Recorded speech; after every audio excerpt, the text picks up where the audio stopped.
know there's a lot of verses in the Bible that can help you overcome situations. Let me show you another verses on this series, that verses that can help you overcome situations. 1 Corinthians 10 verse 23. This verse, I remember I used to meditate on that verse day and night.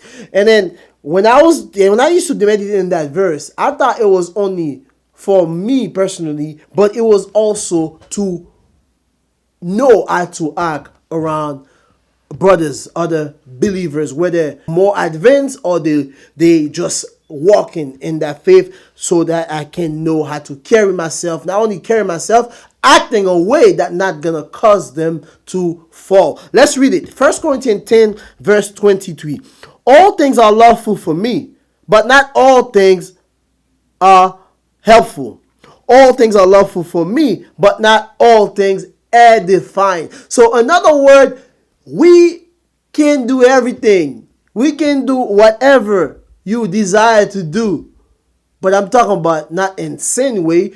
Whether you want to buy yourself a brand new car, whether you want to buy yourself a nice shoes, whether you want to, bless yourself or eat whatever you want to eat, go spend that money. You can, but the scripture says, is it edifying? So now look at yourself, whatever situation you're in, whether it's economically, whether it's educationally, these things you're going to be doing, is it going to draw you closer to God or away from God? This business, this next step you want to do, so, like you're in your being, you feel like you have to do it. Where's it going to take you? Is it closer to God or further to God? Think about it. Pray about it.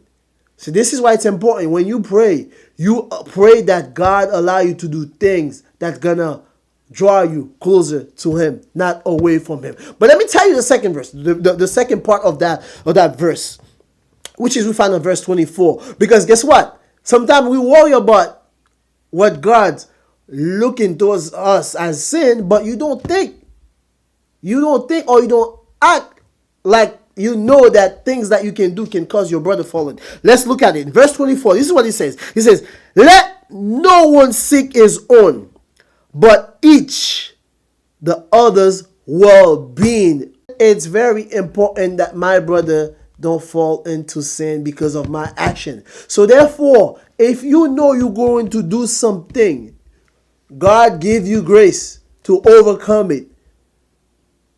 But if you are around other brothers, if you are other believers that you know their faith is not up there yet, it's better for you to not do it. There's a perfect example we find in the Bible, in the book of Galatians. You remember Peter? Peter received revelation, I believe in Act chapter 10. When he received the revelation, he can eat pork, right? He saw all the animals are good to eat, right? So God gave him the grace to eat those things. Not like it's not for all of us, but God revealed to Peter. But when Peter went to Galatians, he was eating with the Gentiles, those barbecues, those bacon. It was good. But when he saw his fellow Jews coming, he got up and separated himself from them. Paul caught him and called him hypocrite. Was it wrong for Peter to eat with the Gentiles? It was not wrong at all. But as Peter is a pillar of the church, as a giant of the church, he should know his action matters. So therefore, if your other Jews are not yet there, it's important for you to restrain yourself.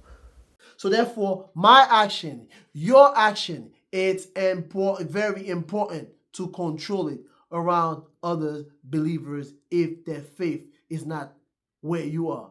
Because God gives you grace to a level of your faith, but others not there yet. This was your brother Rolph, by the grace of God, Evangelist Rolph, on another episode of verses that can help you overcome situation, that can help you help your fellow brother. May God bless you. Till next time. Bye bye.